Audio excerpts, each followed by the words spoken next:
Now, Jim asked me to come and recognize 4 of our star freshmen who really aren't freshmen. Technically they are, but once you get to know them, you realize that they are really outstanding individuals who not only represent their districts really well in their states, but have really added so much to our conference and so much to this Congress.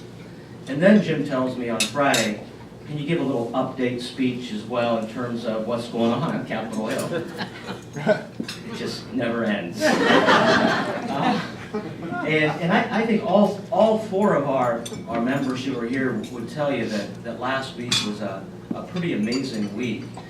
Speaker Boehner likes to say, if your political opponent is committing suicide, get out of the way. Right? And that's probably our biggest challenge is we have so many things happening in this town with respect to the president and the administration. It's challenging just keeping up with them. And I got to tell you, if you look at, some have gotten more publicity than others. Obviously, the Benghazi storyline continues, and we have members here who've been involved in that. The AP scandal appears to be growing a bit. You have the HHS insurance, or it's not insurance, the HHS secretary contacting folks that she regulates about donating money, and but that hasn't got as much publicity. You have the EPA and them treating some groups different than other groups in terms of document charges. And then you have the IRS scandal, which I believe has the most legs. So let me tell you why I believe it has the most legs. I was home over the weekend, I was out and about, and had people talk to me about all those issues. But the IRS one, I'll tell you, not like any other, has Democrats, non-political independents, business owners, other individuals, people who don't pay attention to government, kind of on their toes because they know it could happen to them. Aside from what happened, this is something that I think just sends chills down regular Americans' spine. I don't know about the 4, 5 of you who are in the audience today, but since the last week, we have had contacts to our office from individuals, not just in my district, but from around the state, who feel as though they've been contacted by the IRS, I use contacted lightly, because of a political issue. Let me just give you one example. I was contacted by a former legislator that I served with for 8 years, a Democrat that I have a great relationship with. And he called me and said, Pat, I have a friend of mine who I went to law school with who does nothing but tax in northeastern Ohio. So he is a lawyer who does tax work. He has a client in another state who's a radio talk show host. And he has a conservative radio, and this is not a national guy, this is a local talk show host in a city outside Ohio. And he's been very critical of the administration. And as soon as he started being critical of the administration, coincidentally, he got audited. And he got audited by the Cincinnati office. So apparently, over the last month, they had a meeting where he taped the IRS agent, who apparently made comments to the effect that he was being targeted because of his talk show. So I haven't met with him yet. I talked to the congressman last night who represents the area, and we're going to have a phone call today. And that is just one of several that have come to our attention just in the last week. So I think this has a whole lot of legs, and I think it's going to make it really difficult for the administration to get its agenda across the next 2 years. Now, having said all that, Chairman Camp, who did a brilliant job, by the way, last week in setting up the hearing and helping the members focus on certain things during the hearing, I think he's right when he says, and he has said this now for the last week, that this actually, we believe, gives us momentum for comprehensive tax reform. Democrats and Republicans on the committee both agree that because of the complexity of the code and the discretion that the IRS has in part led to this. And so it makes an argument that we need to give the IRS less discretion by simplifying the code. But what better way for the administration to try to get this IRS scandal off the front page than working with Republicans to get comprehensive tax reform done in a way that simplifies our code? Now, obviously, there's still philosophical disagreements that we have to get through, but in an odd sort of way, we think that we have the ability to get the administration to the table a little bit better than we did before. And I would also give a shout out to Dr. Bustani. We all think of him as the guy, the healthcare guy, but he has really done a great job of pushing the IRS in a professional way, and will continue to do so as the point person on this issue. So that's my speech, Jim. Hope that measures up to your to your heights. But more importantly than listening to me, I'd like to introduce to you 4 individuals who, if you haven't, as I said, got to know yet, you will really enjoy and like. And I'll go in alphabetical order. Tom Cotton, a 6th generation Arkansan. Man, that is just amazing. You know, my mom and dad think of me as a 6th generation Abruzzes. Old country. So, any of you haven't been there, the wine is really, really good. And it's a bit of a rural area as well, Tom. But Tom, this is just amazing, amazing background. Raised on the family's cattle farm. He went on to graduate with honors from Harvard College and Harvard Law School. Afterwards, he clerked for U.S. Court of Appeals and then entered private practice. And if you listen to Tom, you know Tom. One of the great things about Tom is you wouldn't think he's a lawyer because he's pretty normal. Sorry, he just doesn't come across that way. Bright, but not lawyerly-like. Following 9/11, he left his private practice to join the Army, where he spent 5 years as an active duty infantryman, receiving the Bronze Star Medal for his efforts. He currently serves on the Foreign Affairs Committee and the Financial Services Committee. He's being recruited to run in a seat in Arkansas to be part of the lower chamber across the street. I know many people hope he does because he'll probably win. We hope he stays because he's just an outstanding addition to our conference. Please welcome Congressman Tom Cotton.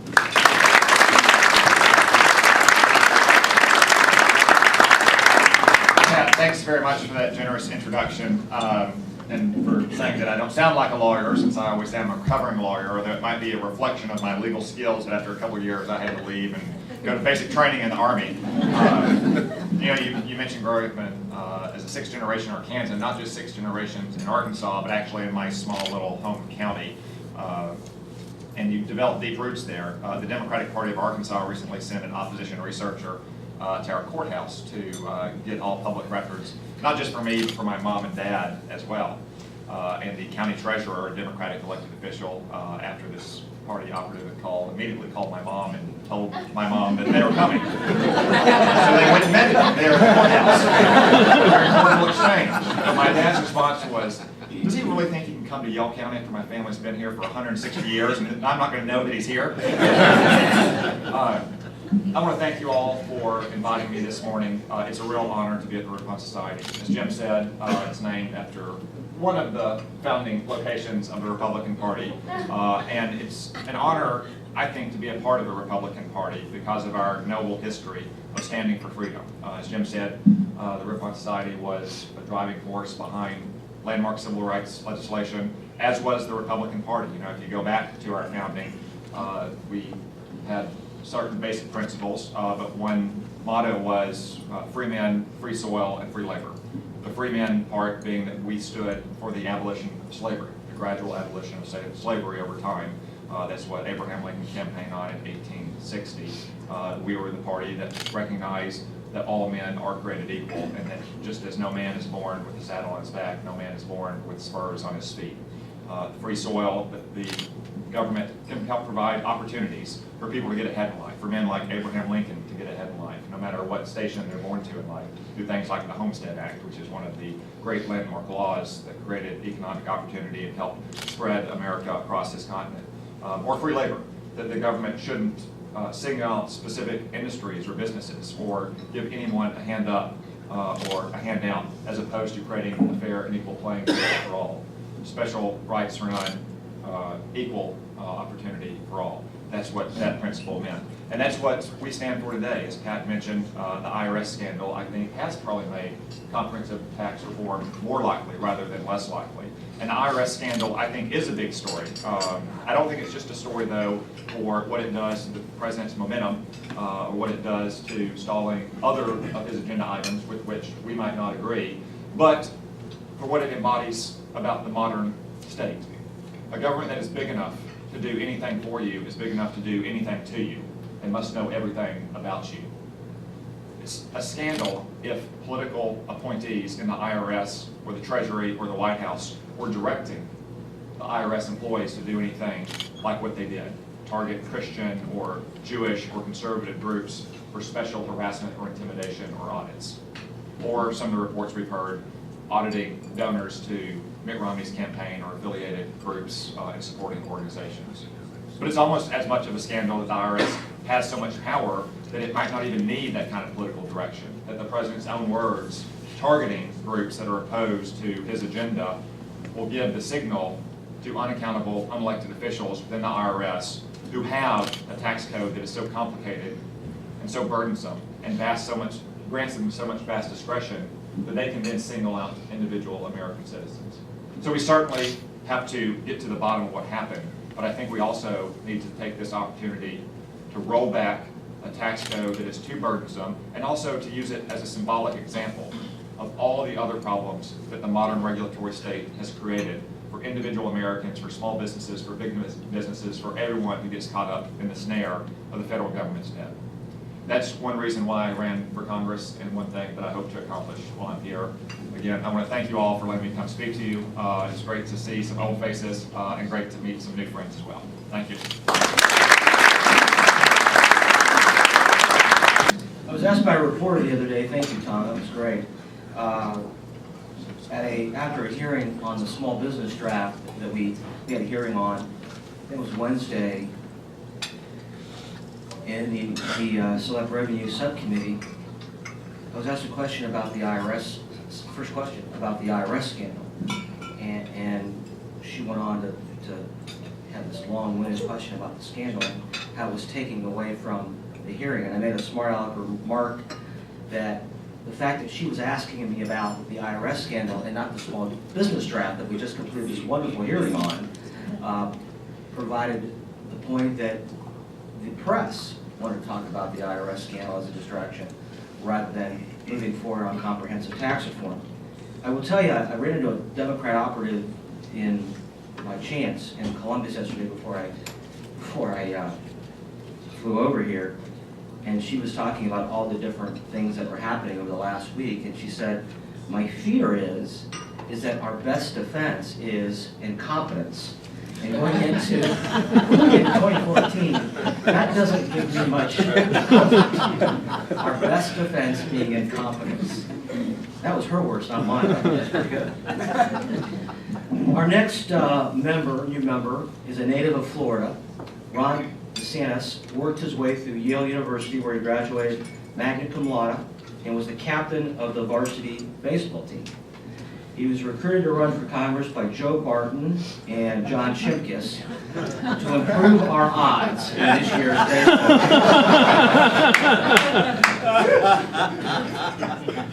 He also graduated with honors from Harvard. That was not true, by the way. So you He also graduated with honors from Harvard Law School, and while at Harvard, Ron earned a commission in the United States Navy as a JAG officer. He served as a military prosecutor supporting operations at the Terrorist Detention Center in Guantanamo Bay, Cuba, deployed to Iraq during the 2007 troop surge as an advisor to the U.S. Navy SEAL Commander. His military awards include the Bronze Star Medal. He currently serves on the Foreign Affairs Judiciary and will play a starring role in the Oversight and Government Reform Committee this week. Please welcome from Florida, Ron DeSantis.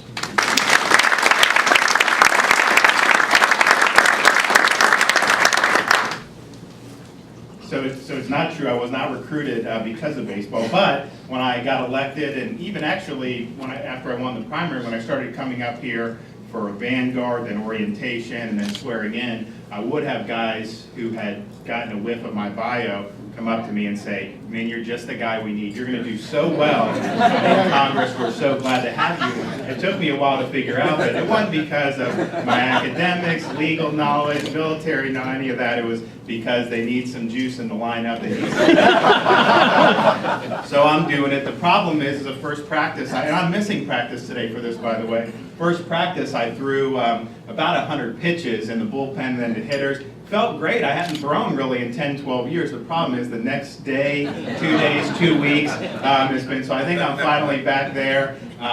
I also tweaked the hamstring running to first. I think that's healed. But, we're doing good. We had a scrimmage game on Friday, and I said, look, I'm not going to be able to run the bases really. So the first pitch, I hit a home run over the left field wall, and so I could jog. The problem is now they expect me to hit 4 home runs. It's just not the way baseball works. But I'm really honored to be here. I think as I just being in Congress now for 4 or 5 months, and thinking back also to the roots of the Republican Party, when you look at Lincoln's rise, he really rooted all of what he was doing in the founding principles of the country. So he was ushering in change, but it was conservative change rooted in what the founding fathers believed, what the principles that the Constitution reflected. And so those are things that I talked about when I ran, but I talked about them mostly in terms of issues, in terms of legislation. And I think it's been alluded to today, we're now, I think, having to vindicate some of those principles in terms of exercising our oversight function. Because part of having a constitutional government, I believe, is that you have an accountable government. James Madison in the Federalist 51 said, if men were angels, no government would be necessary. If angels were to govern men, neither internal nor external constraints on government would be necessary.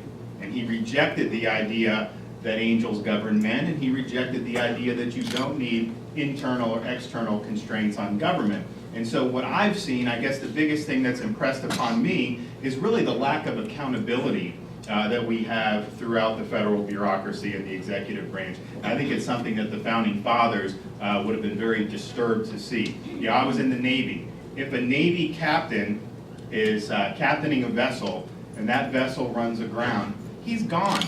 It doesn't matter. These guys graduate from the Naval Academy. They win awards. They do great things. There's no real way that you can actually make sure that nobody under your command, 500 people, ever makes a mistake. That happens. But ultimately, somebody's held accountable for that. And so I would think about that when I was in the military. See, sometimes that's not fair, because sometimes some of these commanders are good. You can't control everything that people do. But the flip side of that, is what I'm seeing now, is that nobody is held responsible for anything. And the IRS commissioner to testify, knowing he was going to be asked these questions, and saying, I don't really have the names of anyone who was responsible for anything. I just don't know. I got to get back to you on that. To me, that is just very, very troubling. And so this oversight function, I think, is important. I think we make a huge mistake if we're trying to generate political outcomes, thinking that it'll help us politically, or that we're trying to bring somebody down or that. I think it's necessary if we're just trying to find the truth and hold individuals accountable. And so I think we need to see more of that in this government. And I'm on oversight. We're doing IRS tomorrow. We did Benghazi. That was disturbing too, because nobody really knows what was going on during this time. People haven't really stepped up and accepted responsibility, for some of this. So part of that, I think, is just there's an ethos in this town of mistakes were made, passive voice, systemic failures in the bureaucracy, rather than the buck stopping with individuals. But I think also we have to do our job in Congress to hold folks accountable. So I'm really glad to be here. I think that we have a lot of great folks in our Republican conference. I think 2014 will be positive for us if we just stick with pursuing the truth, pursuing pro-growth economic policies, understanding that a lot of folks are still hurting out there and they care about these pocketbook issues. And so I look forward to the remainder of this term and coming back for some more. So thanks for having me.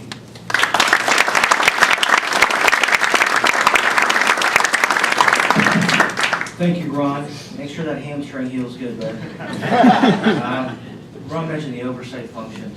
I read an article last week in the Columbus Dispatch about a young man who founded a internet business in Cincinnati, Ohio, who had been one of the leaders in starting the Cincinnati Tea Party, then kind of backed away. Last year, he found out that he was question number 26 in a questionnaire that had been sent out to a organization in suburban Cincinnati in John Boehner's district, a township that was applying for 501c3 status, not C4 status. There were 94 questions. He was question 26. And the question was, what is your relationship with Justin Thomas? They didn't know Justin Thomas. They'd heard of him before because he had started the Tea Party in Cincinnati but had not been involved anymore. So Justin contacted the IRS last year and said, hey, how come I'm on this questionnaire that you sent to this organization that's applying for 501c3 status? And the official reply he got back from the IRS was, we don't name individuals in questionnaires. So having a copy of the questionnaire with his name on it, he went to his congressman, Gene Schmidt. So she went to the IRS and asked them, why would you put this person's name in a questionnaire?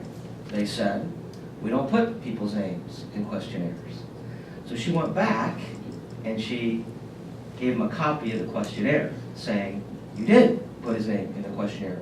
Why would you do that? The reply was, under law, we can't disclose any information regarding an individual without his permission or without the organization's permission to tell you, to give you an answer. I met Justin last week. He still doesn't know to this day why he was question 26. He's never been audited. He has a business. He's never committed a crime. He has no idea why he was question 26. We can't find out to this day from the IRS why this guy was question 26. And the only reason why he came out swinging publicly is because he wants an answer as to why they put him as question 26. So it's pretty scary stuff when we talk about the IRS matter here, and our job is oversight, to Ron's point, over what's happened and what else has happened with respect to the IRS. So that leads me to the next lawyer. I don't know what it is about lawyers today. Got three of them. David Joyce was born and raised in northeastern Ohio and on received his undergraduate degree and his JD from the University of Dayton. Following graduation, he began work as a public defender before being appointed prosecutor of Geauga County in northeastern Ohio. Dave has served as prosecutor, by the way, served as prosecutor for over 20 years. In fact, some of his cases and trial works have been featured on national shows like 48 Hours, and Forbes magazine named Geauga County one of the best counties in America to raise a family, citing their incredibly low crime rate. In November of 2012, he was elected to Congress to represent the 14th District of Ohio, replacing Steve Bachelorette, thereby having the distinction of providing the most improved constituent services to his constituents.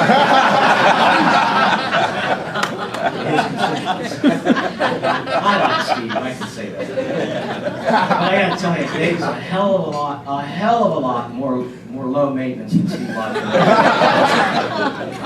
whom he worked closely with as neighboring prosecutors when they were both prosecutors in northeastern Ohio, Steve in Lake County in Dave and Geauga County. He's got a great family, met his wife. He and David Valadeo now are the 2 freshman members of the freshman class on the once powerful Appropriations Committee. And recognize and have come up Mr. David Joyce.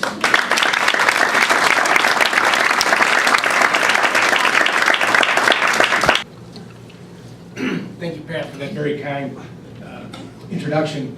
And I'm just glad when I look at the list of heavy hitters you had, you went in alphabetical order, because if I had to follow Ann, I'd feel like the guy who got up and took a call third and the bases were loaded. So I can guarantee you that I wasn't drafted for my athletic prowess.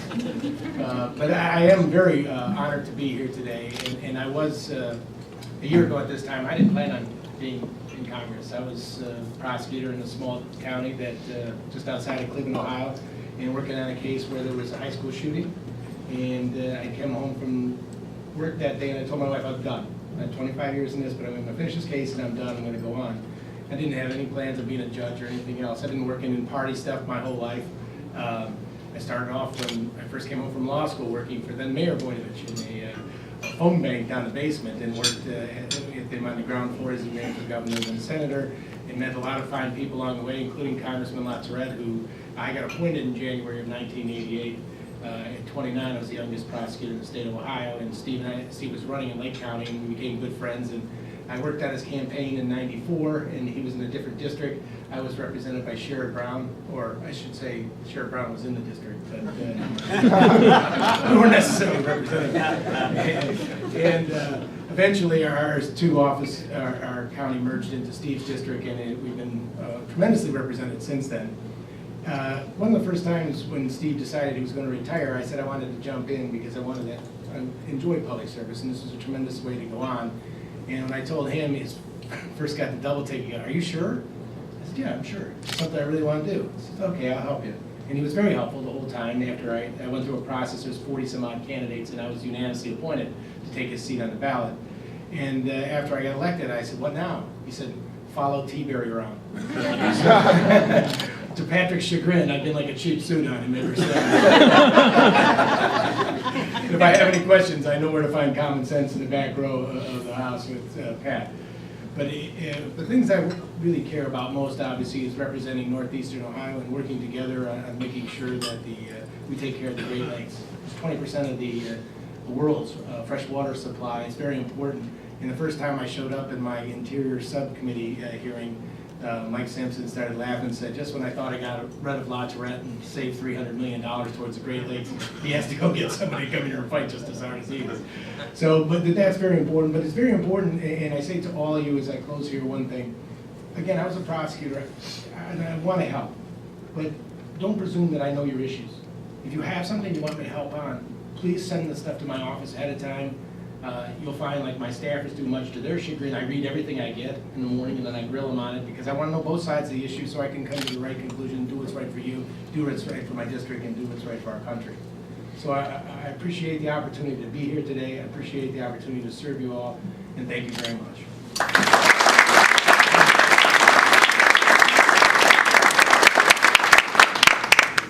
So one of my political mentors is a lady that some of you might recognize the name around here. Her name is Joanne Davidson. Joanne Davidson was the committee woman, RNC committee woman, when Mike Duncan was the chairman. And she was my mentor when she was the minority leader in the Ohio House and then became the speaker of the Ohio House when I was in the legislature, first woman speaker in our state.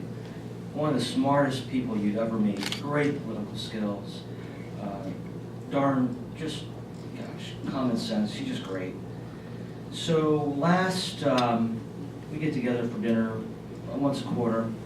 So last year before the election, she said, "Pat, have you met Aunt Wagner?" And I said, "Yeah, I met her at some event." "You really got to get to know her. She's fabulous." I said, "Really?" "Oh my goodness. She will get in there and she will be an absolute star. She will be fantastic. You can learn a lot from Aunt Wagner." I said, "Okay, that's awesome." So Greg Walden comes up to me one day and says, "Hey, will you be part of the Metro program again?" I said, "Sure." Dave Joyce has already asked me to be his mentor, so I'll just do Dave Joyce. He's like, no, I don't want you to do him from Ohio. We'll get you somebody else. All right, whatever. I'm still going to be his mentor anyway because he comes up to me every day. So Greg comes up to me and says, hey, will you be a mentor for Ann Wagner? I said, you're kidding me. He said, no. I said, did Joanne Davidson call you? Who's Joanne Davidson? I said, never mind. I said, yeah, absolutely. And Ann has been a great mentor to me. And she really has incredible political skills.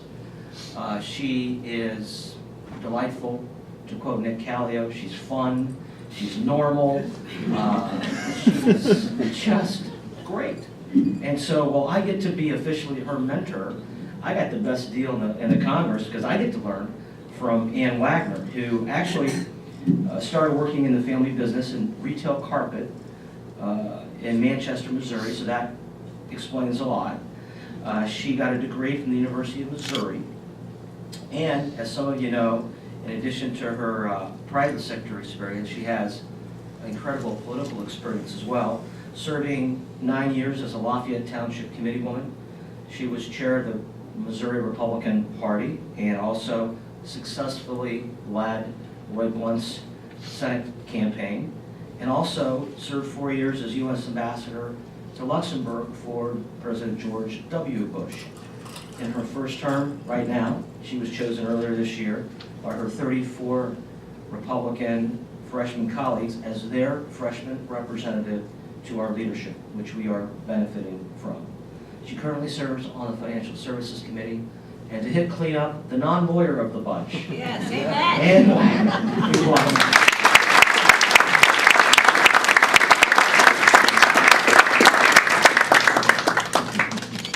It's all because of Pat. I will tell you what. Any success I have is because of his tremendous leadership and skills that he's been working with me on. No, I'm not a lawyer. I'm married to one, but I'm not a lawyer. I did not go to Harvard or Yale. I went to that wonderful public institution of Mizzou. I did not have the privilege of serving my country in the military. However, I have a son, a West Point grad, who is heading off to Afghanistan, to the Kunar region this week, so keep him in your prayers. I have survived high school and college graduations this weekend, and an 18-year-old daughter, insufferable that she is, that will go on to college and hopefully finish, God willing. Gosh, I can't, I have no athletic skill whatsoever. In fact, what I have really accomplished in my 4 or 5 months here is carrying my right rotator cuff, lifting my bag into the overhead.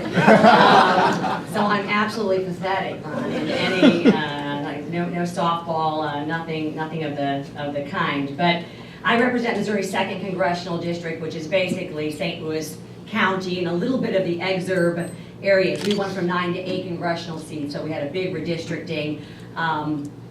No, I am not the new Todd Aiken. The seat went from probably an R plus 11 to an R plus 3 seat, and it is me. It is suburban women is what this seat is. I care deeply about jobs and the economy and the issues that are important around the kitchen table of the 2nd District. It's a privilege to be on financial services. And I serve on the capital markets and oversight subcommittees there. We are doing our best to unwind Dodd-Frank that touches everything. Dodd-Frank touches everything in this room and every person in this room. It is absolutely remarkable. So whether we are working on that project or too big to fail issues, no more taxpayer bailouts, whatever it is, oversight is important. And I think we've talked a lot about that. And I want to highlight the fact that what this Congress is doing.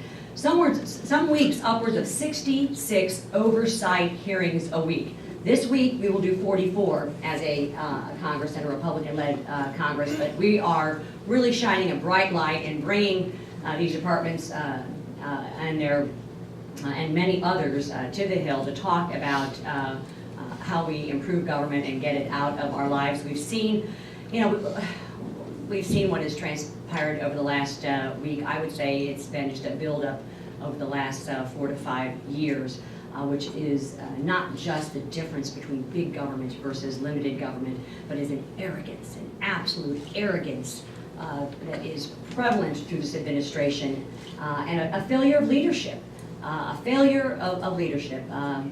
When you have a president that promotes fear and failure and is so disjointed, not only from our conference and our Republican Party, but from his own Democrat Party and other leadership here on the Hill, and I think with the American people, this is the trickle-down effect that we see of real arrogance there. I have the privilege of serving at the leadership table on behalf of the freshman class, and it's been marvelous to work on strategy and several issues. They're a pleasure to bring their issues to light and the concerns that they have. The 113th are doers, and I'm a doer. We want to get things done.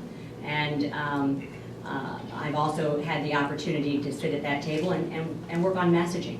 I believe I don't know when we became the party not of the hardworking middle class, but that's who we need to be.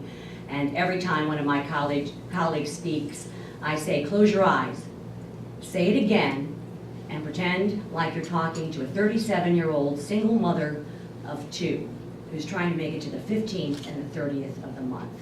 Say it again, because we have an answer. We have policies. We have principles that will lift her up and help her have a better way of life. So we have to work on our messaging. We have to work on some of our strategy. We also have to work on keeping our majority. And I'm a political hack, as Maria Sino would attest to, and Nick and a whole lot of others in this room that I've had the distinct privilege of working with and for over the last probably 20 years in politics and public service. We've got targets on our back. It's important, the work that we're doing at the NRCC. I have the pleasure of working on candidate recruitment there, along with many other things. And I want to thank you all. I want to thank you all for the principles and ideals that you advance. Thank you, Jim, so much, wherever Jim is, for pulling us all together here. Thank you, and to Pat for inviting me and seeing that my wonderful mentor got me an invitation here this morning. It's important that we keep these majorities. It's important that you all provide the resources that we need.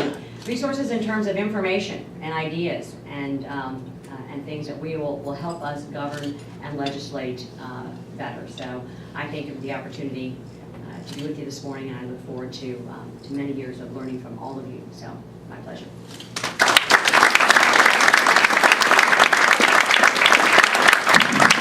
So, there you have it. 4 superstars. I'm so glad that your classmates elected you into that position. We are better for it. So if we just recap, Ann Wagner, who member of the Financial Service Committee. Obviously, Mr. Hanna is a veteran member of that committee from New York State. Just doing a great job for us. Glad you're at the leadership table. Longtime prosecutor, David Joyce, making us all forget about Steve LaTourette. Ron DeSantis, the great white hope for our baseball team. And I forgot to mention the introduction, Tom Cotton, the fastest runner in Congress. Great bar.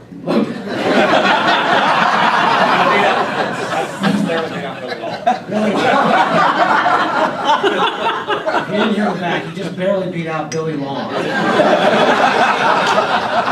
Thank you, all 4 of you, for being here today, showing some folks around town what quality members we do have. Oftentimes, I hear from a lot of you that sometimes the quality in the bar isn't that high.